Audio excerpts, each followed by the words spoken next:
What's up, guys? Welcome into Packers Total Access. My name is Clayton. You can check us out on packernet.com. Find me on Twitter at Packers_access. You can email us, PackersTotalAccess@gmail.com. You can text us 865-658-5824. Join alongside Tim, live in Green Bay. We got Emilio in Tennessee. Back to talk A.J. Dillon. And we just spent 10, 15 minutes, it felt like a half hour before we went live here, talking A.J. Dillon in the famous freeze frame on Twitter. Emilio's handle on Twitter is Truckstick, so it is natural that he wants to talk about A.J. Dillon. He is more qualified than anyone to talk about this topic here. Yeah. So before we get into everything, let's just get the pleasure out of the way, I guess you could say, of giving a shout out to our good friends over at Ticket King, the official ticket provider of Packer Fan Total Access Live. Wisconsin-based since '92, they specialize in Packers tickets. They're Wisconsin's largest ticket source. Got offices next to Lambeau and in Milwaukee for you Wisconsin folks. Or if you're at a distance like me and the rest of these knuckleheads, you can click on the link in the video description. That'll take you to theticketking.com where you can register for free as a customer and go ahead and start shopping for your Packers tickets. Again, that is theticketking.com, the official ticket provider of Packer Fan Total Access. We appreciate them sponsoring the show. Tim, I know you picked up some tickets. You're going to be going to the Baltimore game, right? Yes. Happy 105th birthday to the Green Bay Packers. I decided to get myself a birthday present for the Packers' birthday, and yeah, I'm going to go to the Ravens game, man. It's going to be awesome. That's what I'm talking about, man. That is what I'm talking about. It's preseason. I think would be my cup of tea if it wasn't my busiest time of year.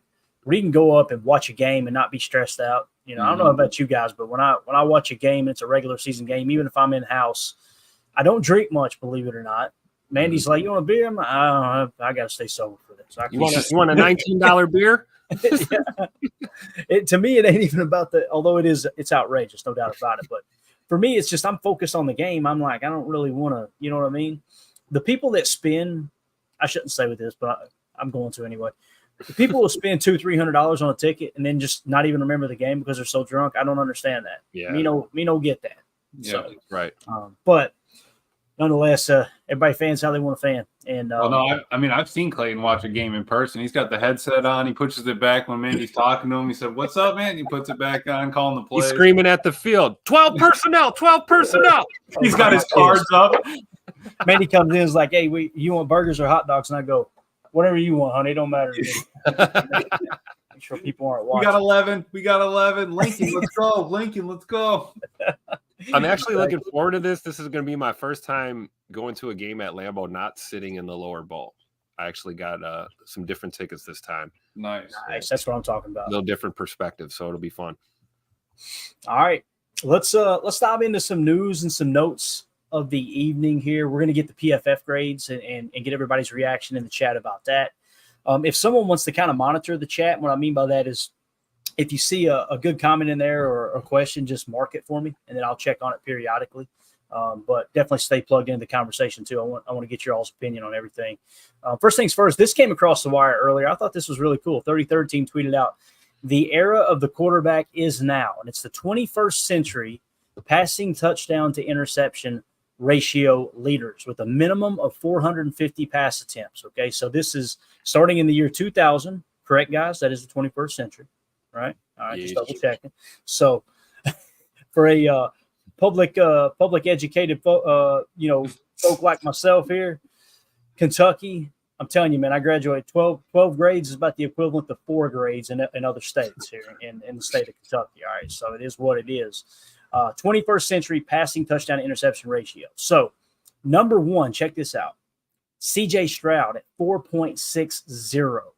So, he's throwing 4.6 touchdowns to every interception he throws. That's just absolutely wild. Some people are saying, how good is that? Aaron Rodgers is second at 4.55.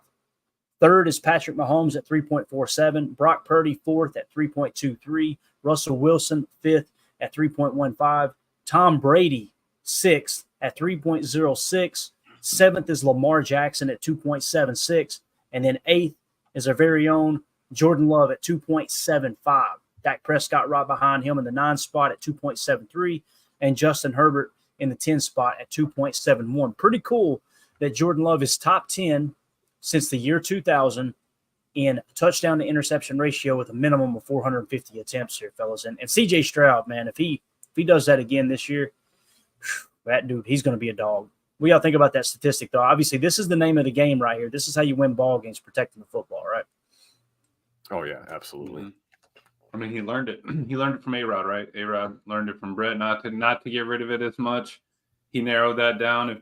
Jordan Love doesn't have to be as perfect as Aaron Rodgers was. He doesn't need to be Aaron Rodgers. Be whoever he is. If he throws 5 more, if he throws 10 more, 20 less, whatever. But I think that number is just going to keep going up the way he's playing, the way we got skilled players coming up on this team. Yeah, that's right. What's the quarterback's number one priority, right? Protect the football. Yep. Protect that football. Mm-hmm. And you see this too, a minimum of 450 attempts. So we're weeding out any of the. But this is counting that Chiefs game. This is counting that Philly game. This is. We are grabbing every bit we can to get them up to 450. I'm sure, and we're not touching preseason. So, we had an up and down last year, but I'm totally fine with that number. Yeah, absolutely, definitely, man. Jake Shavik in the chat says 9 of these 10 active quarterbacks. That's wild stuff. Crazy. That's really the whole purpose of the tweet too, saying the era of quarterback is now. It's wild, man. It just shows you coming out of college, they're more prepared than they have ever been, it seems like, to play at the pro level.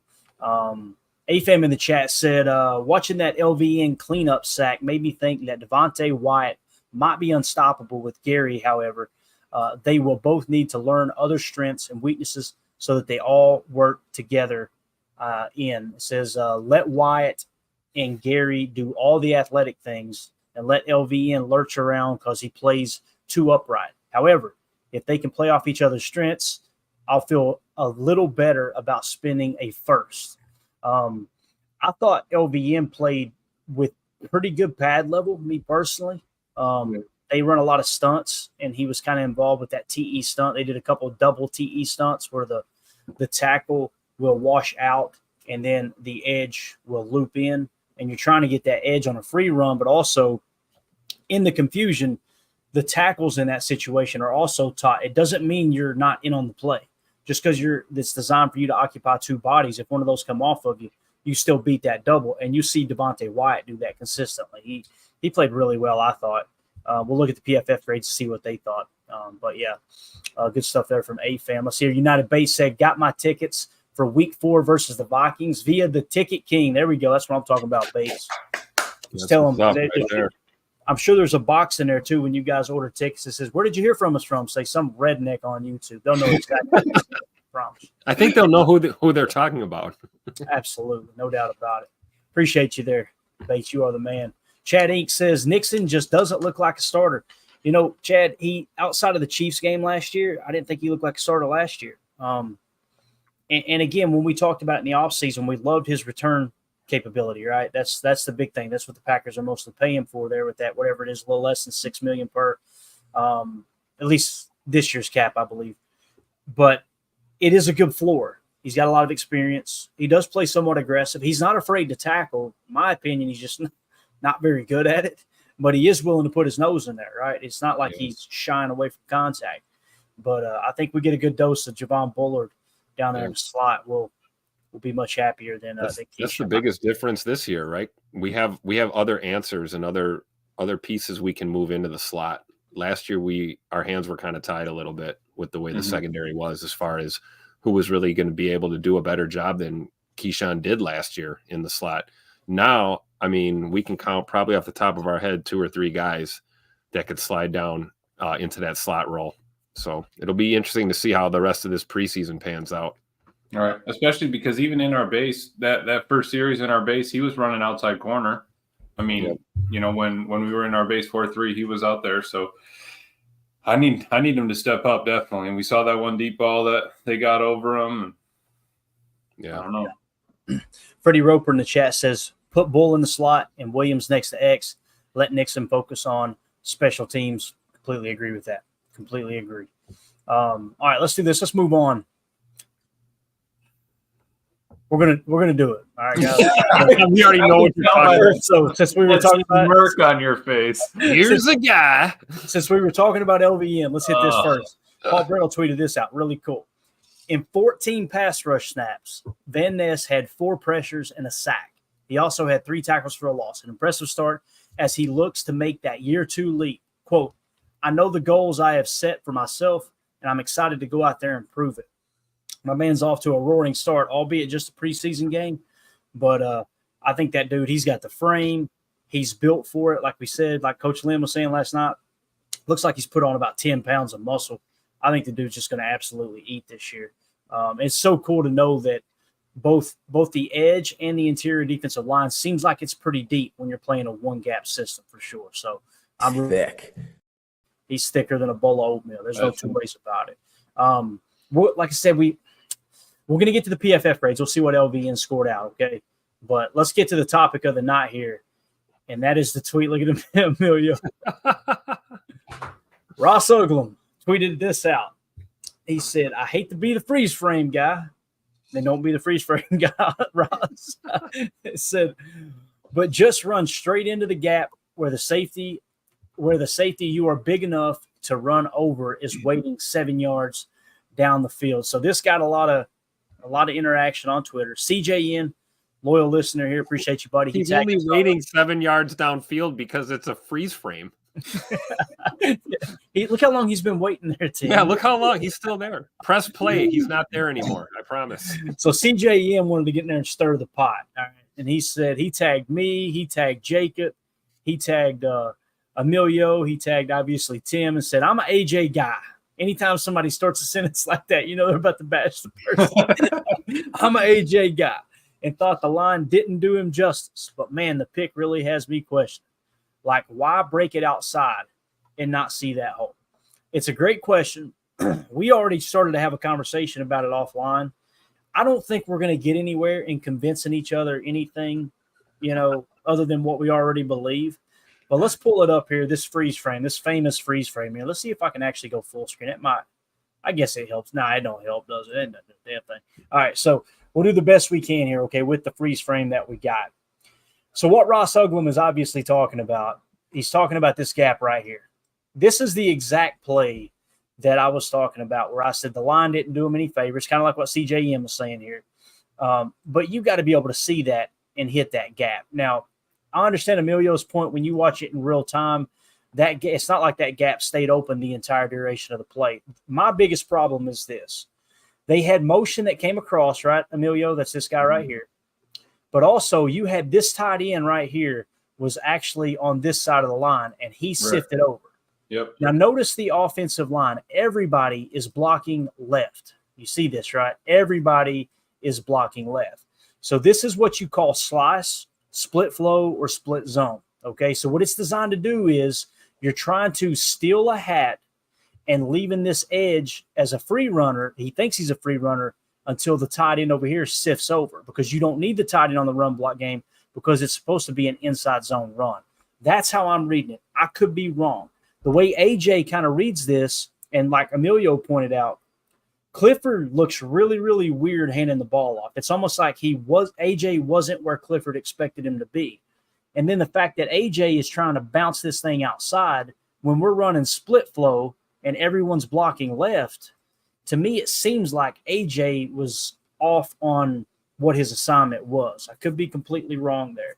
Nonetheless, when crap hits the fan, there's a gap right here. Just hit the damn thing. And it wasn't like it was if it was a 1st and 10 and you want this to really bust out, if you think it's off tackle or what have you, you got to have the wherewithal and just the common sense to know that, hey, man, this is – I can't remember if was this 3rd down, Emilio, or was this the 2nd down play? I think this was the 2nd down play. 2nd down. Okay, so this is like what, 2nd and 2? Am I thinking right? So it's like 2nd and 2, something like that.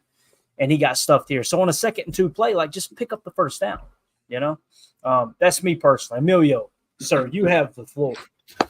All right. So when I was watching it, what I saw was I see the gap. I 100% do. Obviously, I would love for him to just, run downhill, quick little hurdle and split it. But when I was watching it, that gap is open for a split second right now, and it's closed immediately after and before this frame.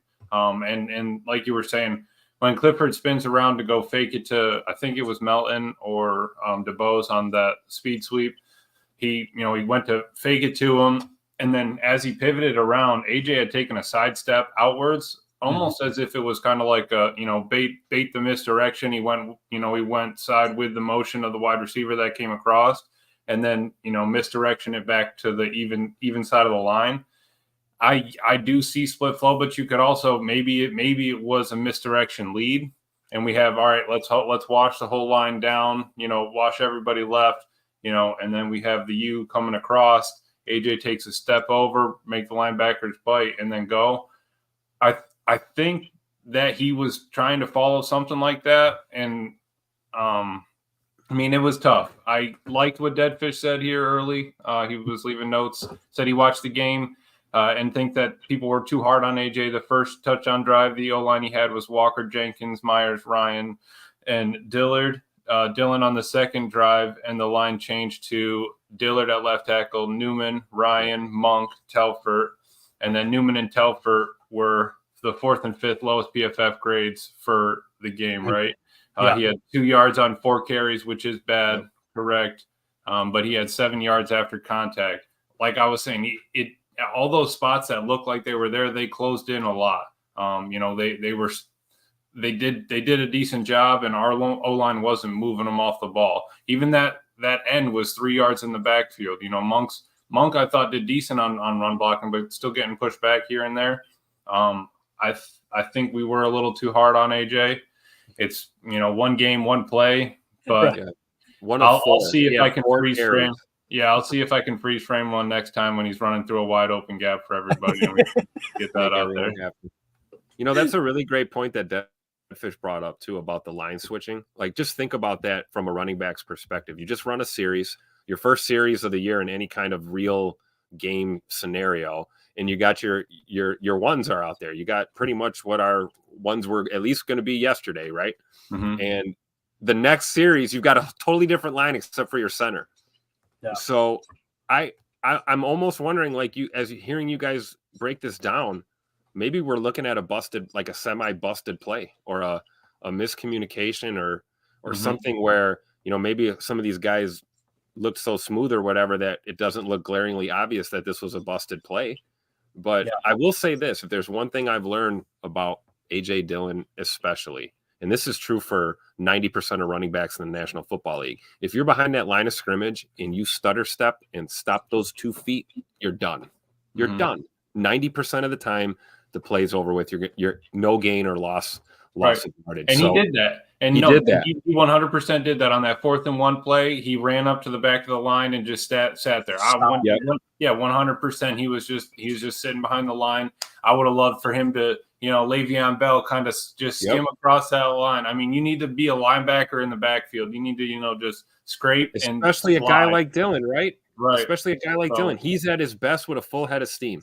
Right. I'm not saying he was perfect by no means at all. He did make mistakes, but it's not A.J. Dillon is the worst running back in the NFL. There's no way like we can point that out from, one freeze frame or just, the 4 carries he had. How many times is he working with the second O-line? Different Jordan Morgan's out there, he wasn't playing normally in practice. In practice, Jordan Morgan's out there. The line, he's probably working with the ones a lot more than he is with the 2s and everything. So I think this is just classic. This is what we do as Packer fans. Yeah. Around this time of year, we find 1 or 2 guys to just pick on relentlessly somebody's got to take the fall, Tim. Somebody's got to take the fall. No, I get it. But we're going to pick on the guy that touched the ball 4 times. Yeah. You know what I mean? Like, let's come on. The guy who's been here forever and for all intents and purposes will probably retire a Packer. Right. I agree. I think we're being a little harsh, but hey, Clayton's right. You see it, you got to say it, and some of this play being busted or not, second line group or not, if something breaks down, what is your vision as a ball carrier? Where are your eyes? I would have liked to see him, even if that little, it's really not a gap, it's a seam. Even if that little seam closes up pretty quick, I'd rather see AJ lower the shoulder, fall forward into that safety and get 2 yards than, put your shoulder in the rib cage of that defender right there on the right and just get north and south. You know what I mean? Yep. Like, just, again, this is what it is. This is the alternative view. Cue the conspiracy music. The gap's still there, Emilio. I get it, but look at Clifford. I mean, look at the man. Right? Yeah, Clifford's like, Hold me full screen for a sec so the people can see. to show the people what they want to see here. If we're looking at the opposite view here, folks, I mean, I see the hole, I do, but look at Clifford. He's like dancing in the backfield. It looked like AJ was trying to come back to the man. Yeah. I mean, semi-busted play. I'm telling you. Come on, I didn't looked love like it. a busted play. I didn't love it. Love it. All right. There you go. Have we got it all out of our system, all of us? Tim, you got anything else you want to add? Yeah, man. AJ Dillon, running back 1, man. Let's go. You understand how much hate we're going to get for that on YouTube? You don't have to respond to the YouTube comments, Tim. All right. Someone will take that serious, right? Oh, man. I feel bad for that person. I wake up the next morning. First thing I do is check the YouTube notifications, and this is my reaction every morning. God, are you serious? These people are mad. Hey, let's be real, man. AJ Dillon's on this team. I'm sorry. Until I see otherwise, unless it continues to trend downward. Look at Emilio pointing to Beirut. Yeah, look at United Bates. AJ Dillon has a 4.1 yard per carry career average. Josh Jacobs is at 4.2. Just saying. Huh. I love it, man. Oh boy, Come on. That's a wild statistic there, isn't it? And it's not a small sample size either for either guy. So pretty cool. Yeah. All right. Let's move along, shall we? Yeah, Jake I got it all out. Quick, Jacob's like not Jake here, Shavink. or else I would just light him up about him trying to cut Dillon. But Jake Shavink says Dillon just needs to realize he doesn't have the footwork of Shady McCoy, Bijan Robinson, etc. You are big, my guy. Amen. He does not run like his size, and that's the problem. You know, it really is. And part of me worried about this when we seen him trim down. I'm like, man, don't be a buzz killer, Clayton, because everybody's excited about him trimming. I was too. I'm like, this dude, his foot speed's gonna pick up. This guy's gonna be able to cut a little bit better, and you're not seeing it. It's almost like I wonder if mentally he's thinking, yeah, I can dance now. I can, you know what I mean? Yeah, it's like he's not seeking the contact anymore. Right. You know what I mean? Like go out there and confront that contact, initiate that contact rather than trying to shake and bake all the time. Yeah, and situationally, man, that my biggest problem with all this is the situational football aspect. Like you got to know the down and distance. Just get upfield, get that first down. Don't try to sit in the backfield for too long. So I wish Jacob was here to have this conversation too. Because I'm telling you, he quote tweeted Ross on that one, didn't he? did he? Yeah, he was like, "Oh, this is all I needed right here." Unbelievable. Yeah, I bet he's watching right now. Yeah, just he's sitting at dinner right now watching. Yeah, getting a tally of what he's going to say back. All right, let's hit on playtime real quick. It's going to be kind of hard to read. I'm going to try to give everybody an idea of what we're looking at here. So this is playtime percentage from the game last night.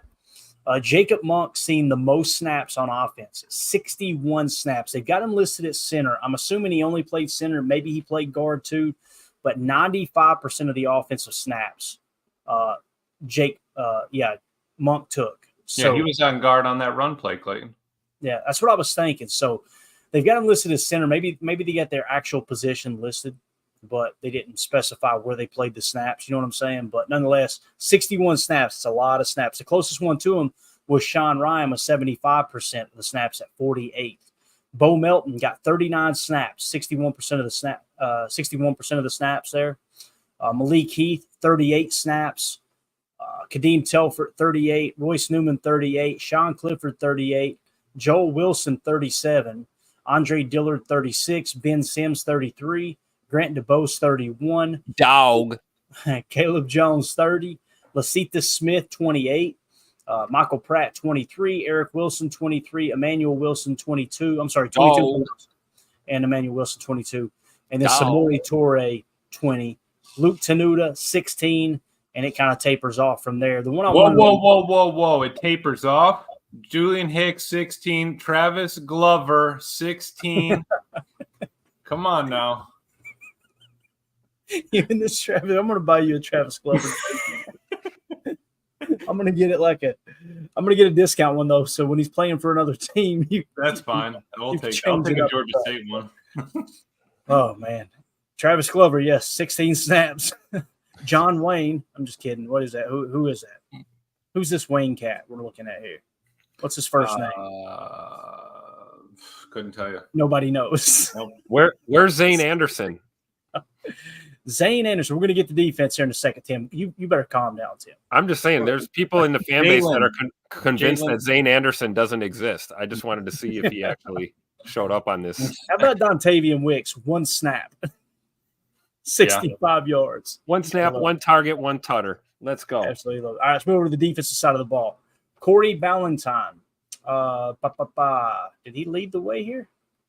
Tied. Yeah, I guess so. Yeah, because that's the Browns on the right there. So, yeah, Corey Ballantyne with 23 snaps. Lucas Van Ness, 23. Eric Wilson, 22. Eric, is there two? Emmanuel. It's Evan Williams. Oh, Evan. That's right. Evan Wilson. And Oh, Eric. I'm sorry. Hold on. Go ahead. Who Eric is that? Wilson. Yeah, Eric Wilson, and who's the other E. Wilson? Trying to see. I got the Holy cow, we got 3 Wilsons on this team. I tell you, I don't know why Goody does this damn to us. I swear, unbelievable.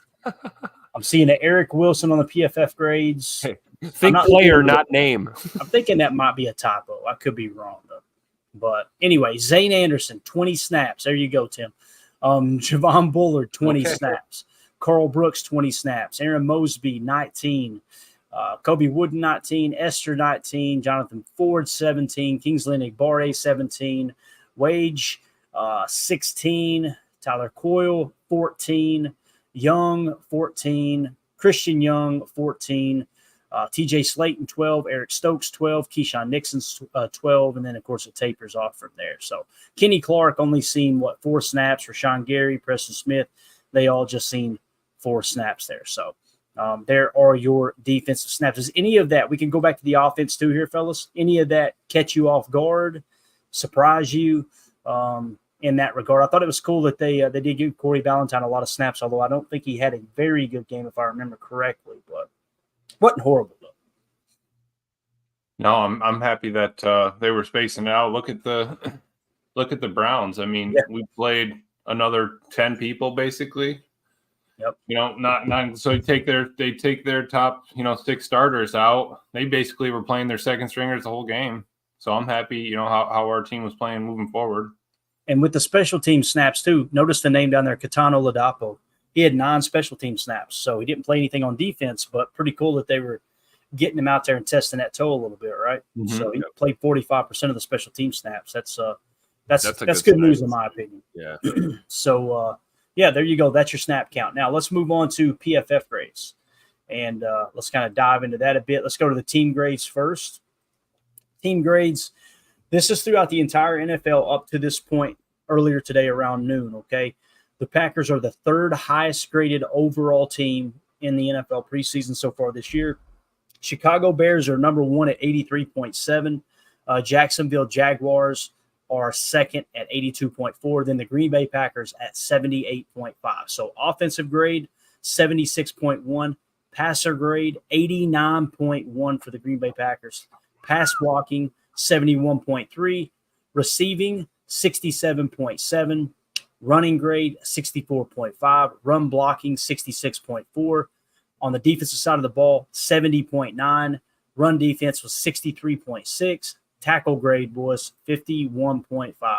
Pass rush grade, 55.2. Coverage grade, 78.1. Special teams grade, 78.9. Anything catch you off guard there? And again, I don't expect the tackling just to magically fix itself. When you draft players you're going for those high-end athletic freaks, you've got to sacrifice something. I think you're sacrificing a little bit of tackling ability and that kind of that hard-nosed football effect. So what sticks out to you here, fellas? No red on that list. That's good.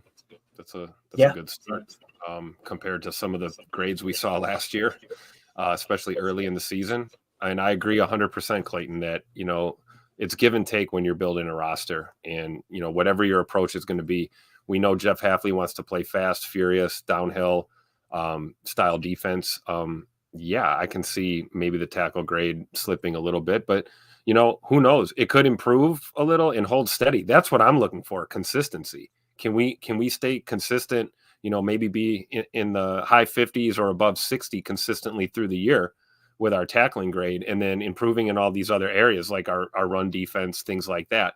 Of course, I'm fixated on the defensive side of the ball.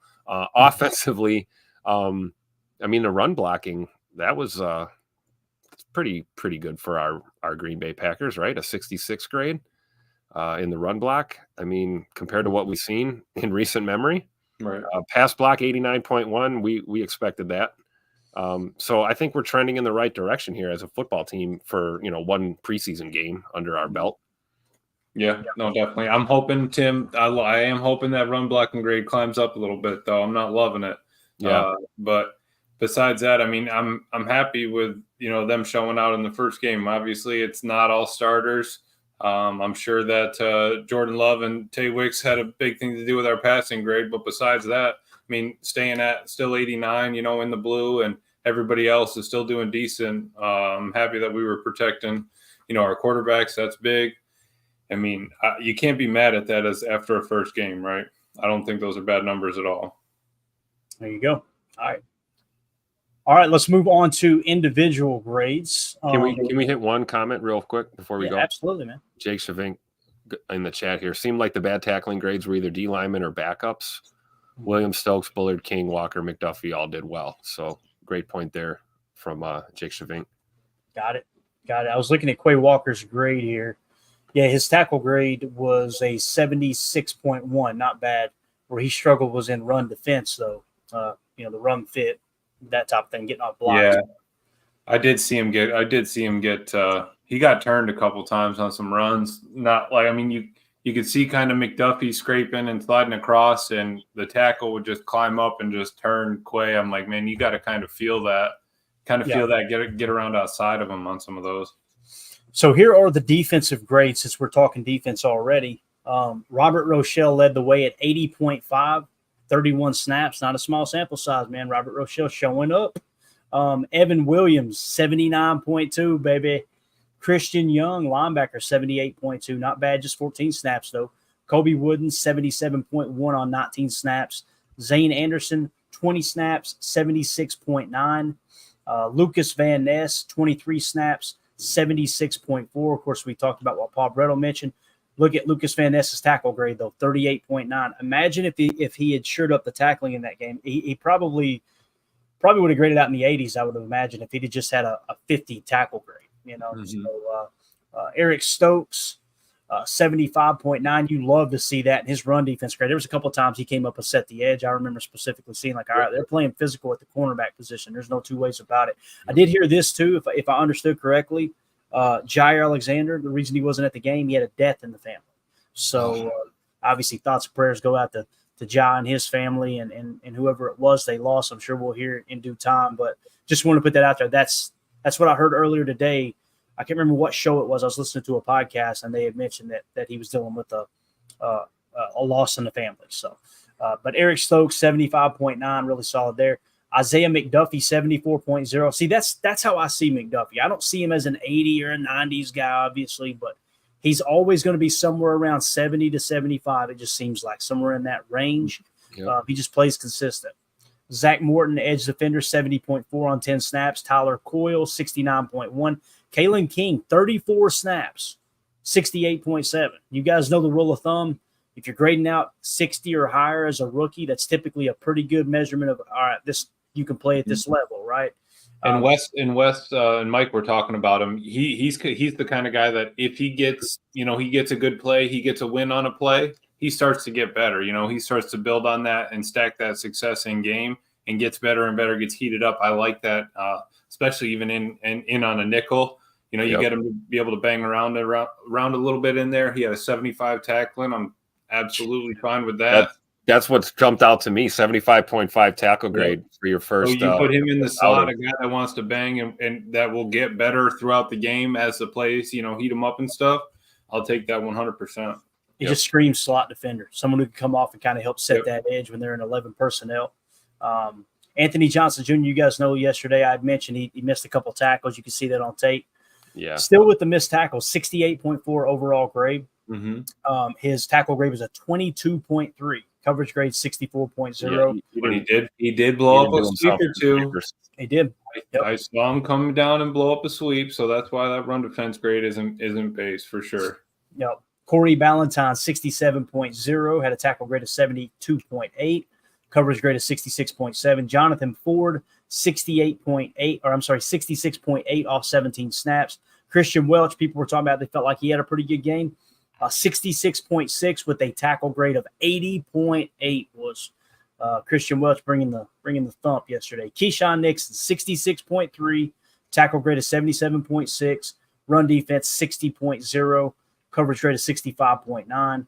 And we're not going to focus too much on the smaller, the 4 snaps, 7 snaps. But Javon Bullard got 20 snaps, graded as a 64.0, run defense 76.4, tackle 74.9. His coverage was rough at a 56.7. But you could see that doesn't surprise me at all that he was one of the top defenders in run defense, because you could see it all over his college tape, how he played the right half of the player, the right half of the blocker, the opponent. He just has a knack for playing with leverage against the run. And it kind of shows up not only on the tape, but obviously here with the PFF grades. Aaron Mosby, 63.9. Quay Walker, 63.1. Run defense grade, 52.9. That was his knock last year. It's like he hesitates in the run fit. And it's not like he guesses big. It's just he's hesitant, and he gets kind of washed out of the play. Yeah. Tackle grade was good, though, 76.1. Oh, and listen, it was only 8 snaps. But his coverage grade, 77.2. We've seen it last year. We talked about in the offseason. His strength seems to be his cover ability. Yep. And you showed us earlier today, Emilio, you sent us a clip of them playing a little Tampa too, weren't they? Yep, he carried the dude right up the seam. And what I liked, remember we were talking, he was out in space. He was like kind of in La La Land. You're covering nobody but grass. He was running with this guy, running with him. Once he finally broke off to the flag route, then Quay turned his head back around to the quarterback and was like, okay, do I have anyone coming back across? And by that time, that was when Bullard came up and they tried to drop it in the bunker. Bullard almost had that diving pick. But he carried him all the way up through the seam and let him go off the flag. And I love that he does have that ability. I just, like we said, wish he can get out of the wash a little bit more on runs. Yeah, some of the more disappointing grades here. Carl Brooks had 20 snaps, only a 62.2. Kenny Clark, only 4. We're not going to talk about it. TJ Slayton had 12 snaps, 52.7. Kingsley Enagbare had 17 snaps, 47.0. Brenton Cox Jr., boy, Jacob, no wonder Jacob took the night off. Had 24 snaps, 43.0 PFF grade. So there you go. You guys have the floor. We'll start with you, Tim. What sticks out to you here, man?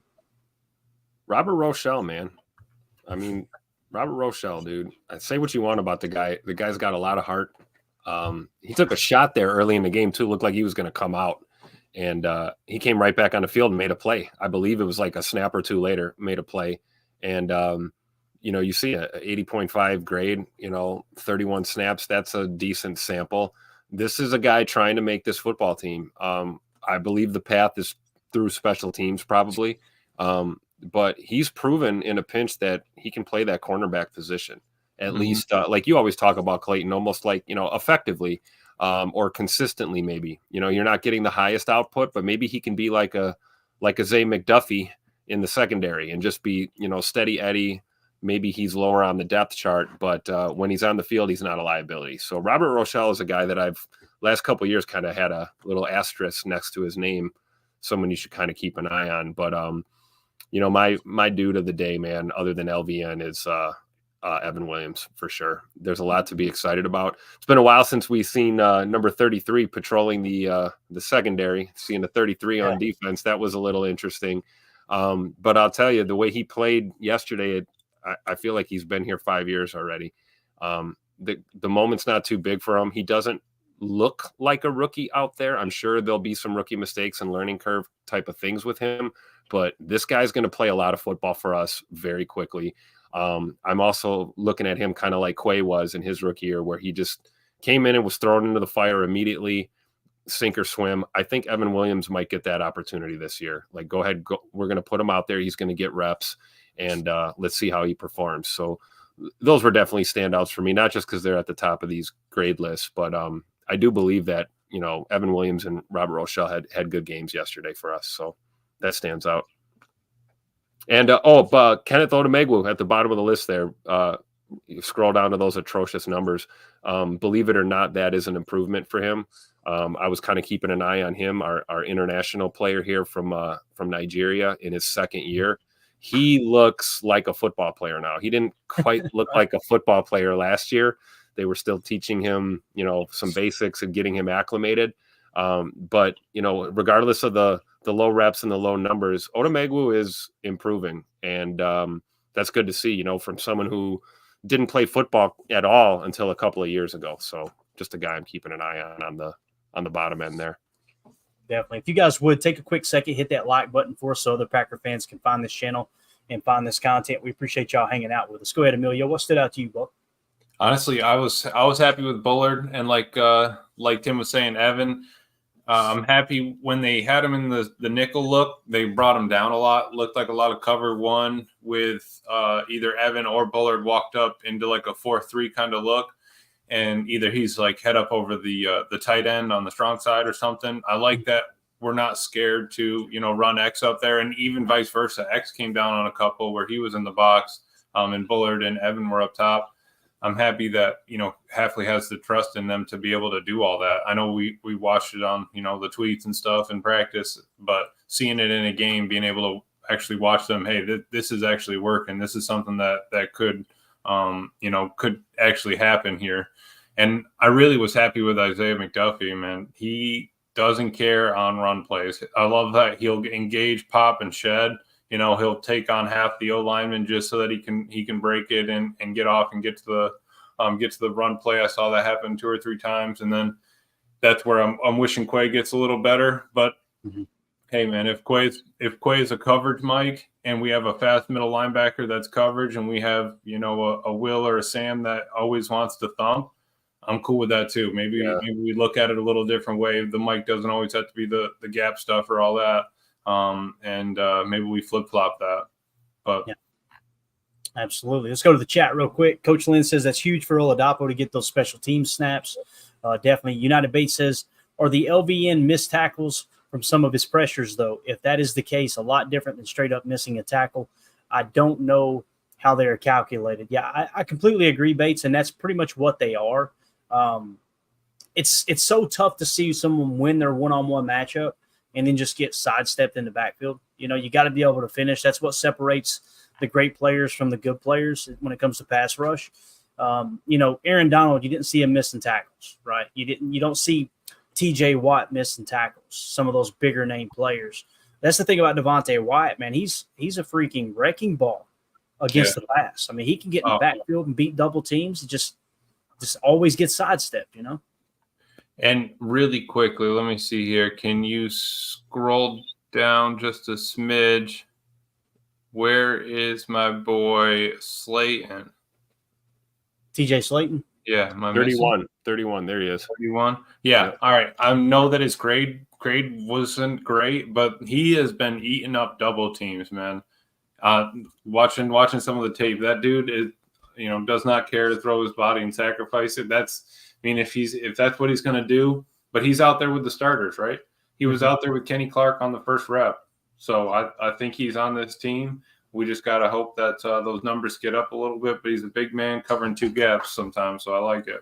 Yeah. And they played a lot of one tech yesterday. Yeah. If we have time, we're probably not going to have time. A lot of guard over 3 or tackle over into like a 3 or 4 tech. And like TJ's sitting on the 1 gap or like the 0 gap, kind of head up or right over the shoulder of the center and trying to push the guard, always taking 2 kind of thing.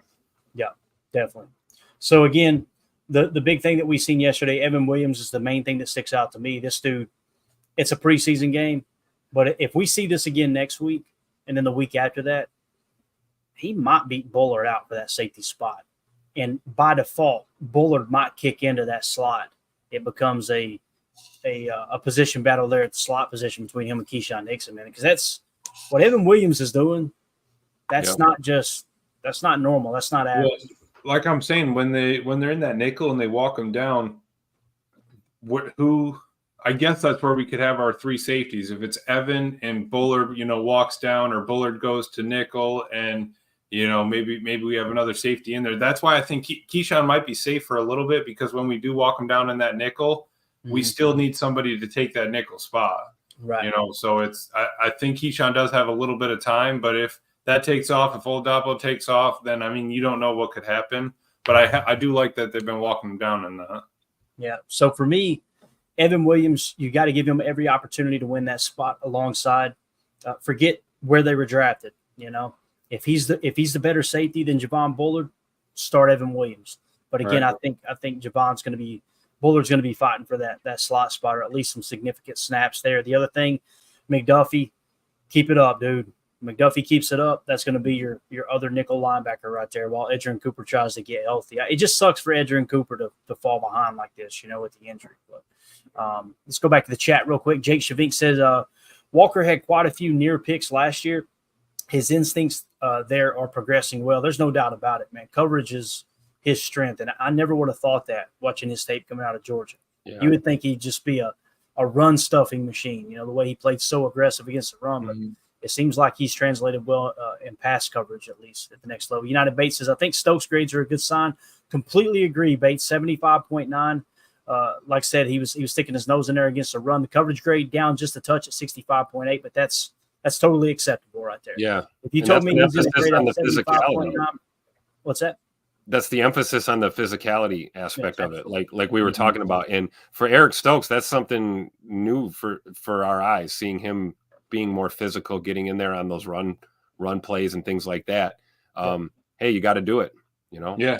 And Once he was starts reacting tracking the ball better too. Oh my God, he's a complete corner. Watch out. Those reactions were fast, man. He came down and filled a couple of those behind the line of scrimmage, like quickly. I love that. No. 2-0 for this in the chat says, engage, pop, and shed is Emilio's signature dance move in the club down here at the Cotton Eye Joe. Actually, So, that place is all right. great. There you go. All righty, let's see here. Coach Lynn says, if Quay is good in coverage, shouldn't he play Sam or Will? We're going to be a nickel the majority of the time. And I know you know this, Coach. You're asking this question for conversation piece here. We're going to be a nickel 4-2-5 the majority of the time. Typically, the mock covers the tight end in a nickel 2-4-5. So your Will is more of the guy that's going to be on the running back. And occasionally there'll be some shifts and some motion and things will shift around a little bit. But typically when you go nickel 4-2-5, the mock is predominantly the guy covering the seam, covering the tight end.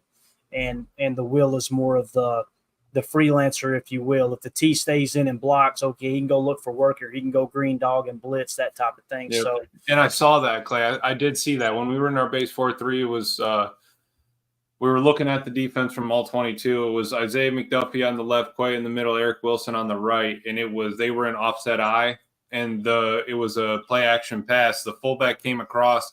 Isaiah was reading on like a run play a little bit, sat there for a second, realized it was a pass, and came because the fullback stayed. So, I mean, Isaiah was covering, you know, that fullback on that one must have been and just green dogged it there. And then Quay realized it, got back in coverage and dropped.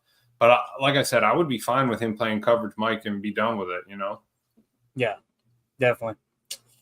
All right. There you go. There's your defensive grades. Let's move on to offense. Let me get that pulled up real quick. Any guesses who balled out on offense, fellas? Just take a wild guess. Who's the one you think's going to stick out to you here? Emmanuel Wilson. I was going to say you're not allowed to say Wicks. You're not allowed to say Jordan. All right. So you're saying Emmanuel Wilson. What about you? Wilson and Grant DeBose. Emilio, what about you, man? For special teams? Offense. Oh, I'm sorry. What do you think stood out? Travis? No. Yeah. I honestly couldn't give you a name right now. I was just happy watching him. I really got sucked into that AJ play, and I was happy that our man Bo Melton, that everyone was cutting on. Sean Ryan. He's going with Sean Ryan. He was over there sliding them armor plates in. I'm going to bat for AJ. All I'm saying is Travis Glover was the sixth best offensive lineman that we had on PFF this game, and he's getting no love out there in the streets. All right, here are your offensive PFF grades. I'm going to see if I can get it. Yeah, we got them all in there. Okay, cool. See if we can get it zoomed in just a touch. No, that's all we can do. Sorry. Put your glasses on, Eric Sutherland. Sorry about it, bub. So Dontavian Wicks, 1 snap, 1 touchdown, 65 yards. His offensive grade, 94.3. I guess they said that he didn't get to the end zone fast enough as he approached the goal line. I'm not sure, but nonetheless, 94.3, just absolutely wild. Jordan Love played 3 snaps, 90.3 passing grade of 87.9. Julian Hicks, 16 snaps, 84.9. My man balled out. I think it was you, Tim. Wasn't you, Tim, that mentioned Julian Hicks last night after the game? Like, you felt like he played well? There you go. Yeah. Grant DuBose, 31 snaps, 84.6. That's my dog. Let's go. Here's my boy right here, Michael Pratt, 23 snaps, 84.5. Like, Joe Wilson tied in. We talked about him. Joe Wilson balled out, man. 84.5. And he played a total of 37 snaps. Only caught 3 balls. What's that tell you about the rest of his game? Look at his run blocking grade. 80.1. Wasn't he 3 for 3? Well, how many targets was he? 3 targets, 3 every catches. time they threw to him, he caught it. And then look at the run blocking grade, Tim. 80.1, bro. Yeah, like, get your lunch pail, man. He's going to fit in real nice here with the ball. I'll just say he was the one siphing on that A.J. Dillon run. He did take out the D lineman, okay? No, he did his job, no doubt. Yeah, 100%. The problem was the run was supposed to go inside zone left. Okay, no. I think it was a misdirection to the outside, 6 hole. But Emilio, everybody was blocking left. Yeah, it was called a wash down. Find your gap on the right side, okay? I'm not worried about you finding that little gap on the left with the safety sitting at the 7-yard. I'm not worried about you picking up that first down, lose those 3 yards. No, I'm worried about the tractor starting up and getting warm. That was only the first couple plays. We need to keep feeding them the ball.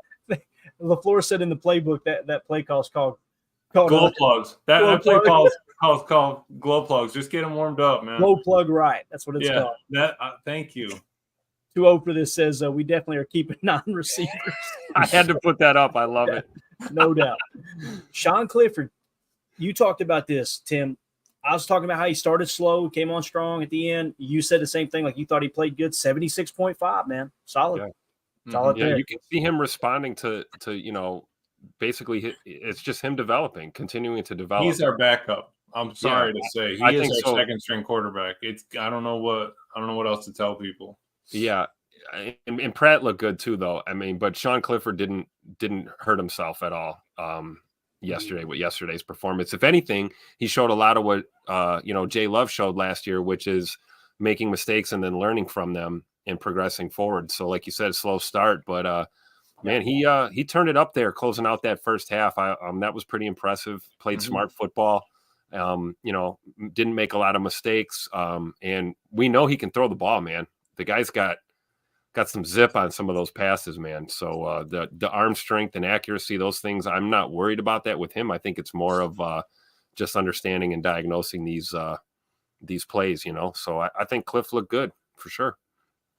Yeah. Jake Shavink said Eagles are looking for wide receiver depth. Well, let's sign Alex Magoo back and trade him.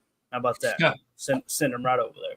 Pull the old Madden trickaroo there, right? Sign a free agent nobody's interested in. Oh, that's right. Magoo's a receiver. All right, let's see here. Yeah, I like this. Jake Shavink, just to clarify here, you want Grant DuBose? Cool. Give me Jalen Carter. You got yourself a deal. All right. Also on offense here, Josh Jacobs, just 3 snaps, not really worried about. Luke Tenuta. Luke Tenuta has 16 snaps, 68.9. Okay, pass blocking was 77.4, run blocking 65.3. That sure seemed better than Andre Dillard. I guess it was better than Andre Dillard. We'll get to it in a second. Here's your boy Emmanuel Wilson, 22 snaps, 68.8, pass blocking grade 74.4, running grade is 68.7. And the passing game is really where his overall took a hit there, Tim. They gave him a 54.0, so I didn't key in on in the passing game. Obviously, he did decent pass blocking, so he must have screwed something up in the passing game. I don't know if he had a drop or not or what have you, but running the ball looked pretty good. Sean Ryan, 48 snaps, 66.7, had a 78.2 pass blocking grade and a 62.7 run blocking grade. He should have got a 100 grade for dragging Emmanuel Wilson hanging off his jersey there for the first down. You know what I'm saying? By the way, that tweet just ran. It's like up to almost 200,000 views or something. Don't let that G next to his name fool you either. He played a lot of center. Yesterday this game. Okay. And again, made me look stupid for talking about how bad he looked at center during practice. And then he played pretty well. So shout out to Sean Ryan, Nacho Libre. So we were all bashing Andre Dillard last night, right? You guys remember the chat was all over him, all that stuff. He had 36 snaps. His grade was a 65.3. Pass blocking grade, 88.3. Run blocking grade, 61.3. What really drove his overall grade down was that one penalty. And again, that'll do it to you, right? That's what I love about PFF. They really penalize you for the penalties for sure. Messiah Swinson, 65.0, only 11 snaps. Samori Torre, 65.0.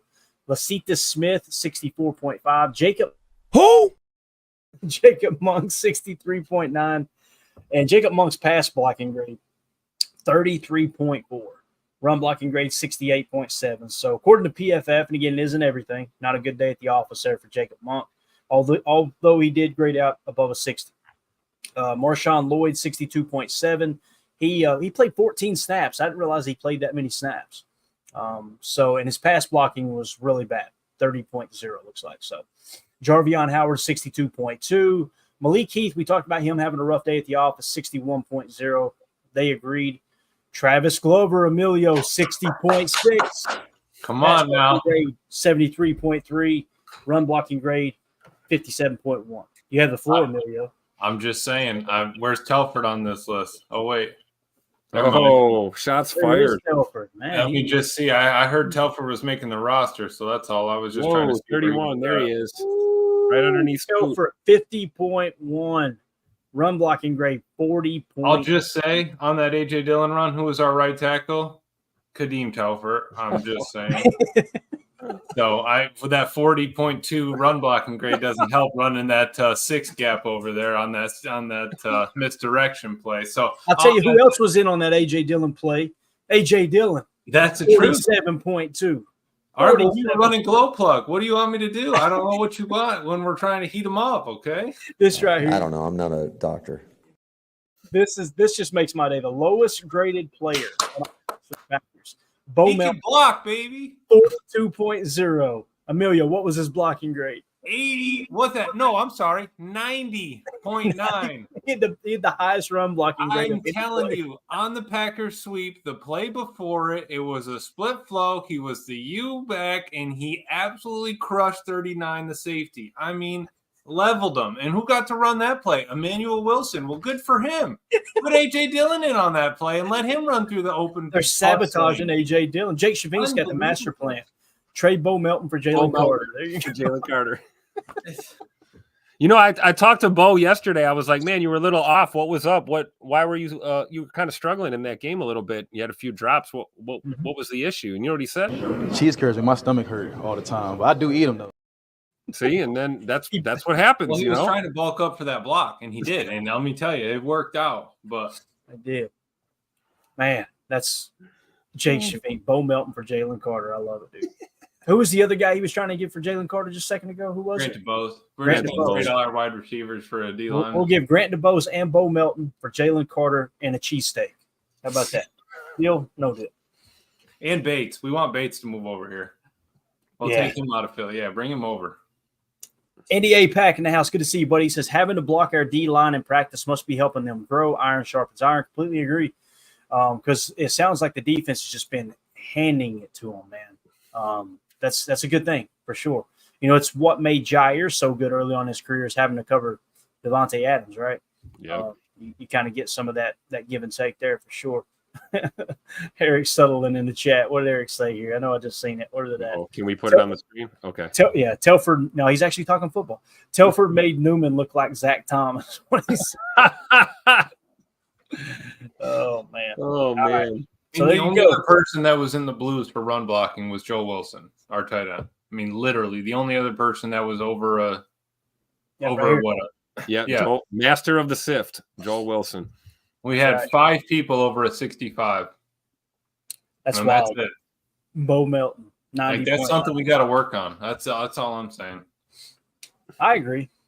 Joe Wilson, though, that's when you're talking about the bottom of the roster, he's the guy that's him, Robert Rochelle already have a spot etched in on the practice squad. On that 16, we might as well already count them 2 on there, I think. Now the question is, when you get into game 2, do you taper back their snaps?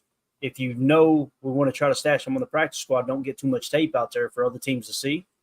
or do you say, hey, let's go full steam ahead and see if they make the roster? Right. With Joel Wilson, probably. But I think if you go back to last year, I think there's enough Robert Rochelle tape out there. I think, you know, we may not be able to necessarily hide him, but I want to see more Joel Wilson for sure. I think we're going to get to see it too here as the preseason pans out. When we talk about this type of stuff in the lower end of the roster, a lot of times special teams decides it. Let's see if anybody popped on special teams here. Anthony Johnson Jr., 82.8, Tim. Solid. Only 4 snaps, but still solid. Jamon Green, 78.5. Robert Rochelle, 78.0.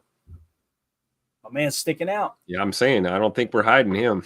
Yeah. Eric Wilson, 69.4. Christian Welch, 69.0. Javon Bullard, 68.4. That's good to see. Ben Sims, 15 snaps, 67.4. Evan Williams, 65.8. I was trying to see if our boy Joe Wilson played. Yeah, he played only 5 snaps on special teams, 60.4. So that hurts a little bit there. Let's see who kind of stunk it up on special teams. If anybody, Malik Heath, man, he's got to have a bounce back game, boys. Like seriously, he's putting himself in the doghouse big time, ain't he? Yeah, I mean he's not showing up as much in the pass game. It looks like he was getting out there, typical thug life run blocking like normal. But how many targets did he have in the pass game? Not a lot.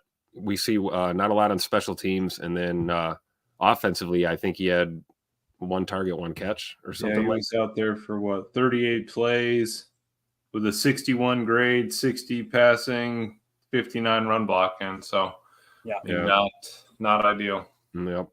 Definitely. And Jake Shavink, Rochelle making a case. Completely agree, Jake. 2-0 for this says Cox in the bottom. So there you go. We'll leave that alone. Yeah. Anyway, we'll let Jacob pick that one up tomorrow. He's giggling right now. He's got his ear piece. Yeah, he can plant his flag later on. That's fine. Giggity. All right. Anything else you guys want to see on special teams? Again, the big guys that stood out here on special teams: Anthony Johnson Jr., Jamon Green, Robert Rochelle. Minimal snaps. Ben Sims looked good too. So I think Ben Sims is a shoe to make the roster. Oladapo. Oladapo. Let's see. Yeah, here we go. 60.0. Not bad. He did more. He did something good enough to get a grade up, right? So I have to go back. I was wondering who 27 was. I didn't make it out. I have to go back and watch him. I did see him on a kick coverage one time. That's the path for him though, to get out on this field more, right? They're testing that out, playing special teams. Before you know it, we'll look back there in the secondary and see him patrolling a little. So looking forward to seeing that. All right, there you go. There are your PFF grades. We are hour and 2 minutes in, fellas. If y'all would hit that like button for us real quick, help other Packer fans find this channel, find this content. When you hit like, when you hit sub, all that good stuff, it boosts the algorithm and really shoots us up the list there to put us on more Packer fan home screens, if you will. But the channel is just absolutely blowing up right now. The Patreon group's growing like a weed. Got a really cool thing going right now. We appreciate everybody supporting the show for sure. Tim, parting thoughts, bub? Man, exciting time of year. Get to go back to camp this week. I'll be out there Tuesday and Wednesday. Looking forward to another game this weekend. And it's exciting. The journey has begun. We're in the early stages between now and February when we bring Lombardi home. So a lot to be hype about. Young team with the right direction. I think the overall thing that we gather from a lot of this conversation we had today is that, like we anticipated, the Packers picked up where they left off last year. They finished the year strong and hot, and a little bit of a stumble there against the Niners, but certainly surprised a lot of people. And the Packers aren't hiding from the NFL now. Everyone knows that we're the real deal and a force to be reckoned with. And I'm just looking forward for the ride all the way to pick up Lombardi and bring them back here to Titletown, man. What about you, Emilio? Anything, bub? I don't know if I can follow that up.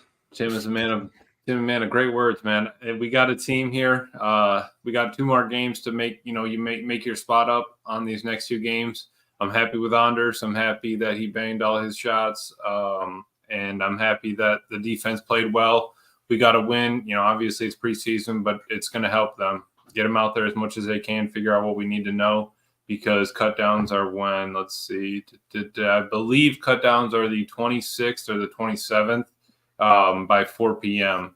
And then I believe it's the 27th by 4 p.m. And then the 28th, we have to have that practice squad roster ready to roll. So, I mean, there's really not a lot of time. If we look at it now, it's the 11th today. So we've got, 1-2 weeks and some change before we need to make this decision. You got 2 games to make up for it and a few practices, man. If you want to be on this team or part of that practice squad, it's time to play. Yeah, That's right. definitely. All right. We're out, guys. We'll see you tomorrow night, 7 p.m. Central. We'll have some other good topics to hit on. I think, like you said, you just hit the schedule. I was going through the chat just to make sure I wasn't missing anything. So tomorrow is the 12th? Yep. So we won't have anything to talk about practice-wise. To the best of my knowledge, maybe the media might be in the practice. I'm not sure. But I think this is the open schedule, right, Tim? Yeah, Okay, this is open to the public public. practice. So we might still have some practice to talk about. Yeah. So, I'm not a betting man. Well, yeah, I am. I bet a little. Not on sports though, but I would bet that there's probably a practice tomorrow. I mean, it's going to be a big tape day, 100%. Even if there's not a practice, you best believe everyone's getting tape on their plays, cut up. Yep, and that's also a great point to remember too. Is just even if practice or not, public or not, those guys are in the building. Everybody's working. Yeah, it's all hands on deck. We're gearing up towards the season here. So if you don't think you guys want, I'll get up early tomorrow and I'll just head over to 1265 and see if they're practicing. I mean, they're not going to let me in, but Tim's just going to be looking in the pro shop at what's going on. Yeah. Pro shop opens at 9. I'll be out there at 7:30. But I am sure that AJ Dillon is watching the tape of that screenshotted play, the freeze frame. So I hope that he can come back with it. I'm just saying he's got an answer for it. Love it. there you go, Emilio, right there, man. There it is. I bet you they walk into a Monday morning. AJ, what do you got to say about this? I bet they replace all the Packer Hall of Fame plaques with this picture right here. And he walks in just saying, John Deere green on a hot summer night. Hero Billy Bob loves Charlene. I'm saying, let's go, baby. All right. We're out, guys. We'll see you tomorrow night. Appreciate everybody hanging out with us. Tim, can you help me out here, man? Oh, you know what? I'm slipping. Hold on. Where's Jacob at? Let's see. I got him all. There's Jacob. There he is. For those of you listening on the pod, Thank you for making us part of your day. I don't know why you do it. Thank you from the bottom of our hearts. Emilio, tip the cap to him, please, sir. There you go. Y'all have John fun Deere tonight. green. We appreciate y'all.